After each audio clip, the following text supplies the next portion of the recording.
இன்ப துன்பத்தை இருவிழியால் விரட்டிடுவாய், ஆசை பேய்களை அறவே நசிக்கிடுவாய். அகந்தை பிசாசை அழித்து ஒழித்திடடா, மெய்யருளாம் உன்னருளில் முருகாயிருத்திடுவாய்.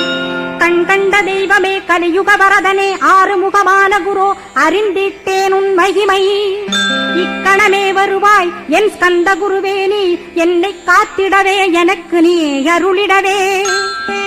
அரைக்கணத்தில் நீயும் ஆடி வருவாயப்பா, வந்தனை தடுத்து வலிய ஆட்கொள் வரத குரோ. அன்பு தெய்வமே ஆறுமுகமானவனே, சுப்பிரமணியனே சோகம் அகற்றிடுவாய். ஞான ஸ்கந்தரே ஞானம் அருள்வாய், நீ ஞான தண்டபாணியே என்னை ஞான பண்டிதனாக்கிடுவாய். அகந்தையலாம் அழித்து அன்பினை ஊட்டிடுவாய், அன்புமயமாக்கி ஆட்கொள்ளுவையப்பா. அன்பை என் உள்ளத்தில் அசைவின்றி நிறுத்திவிடு, அன்பையே கண்ணாக ஆக்கி காத்திடுவாய்.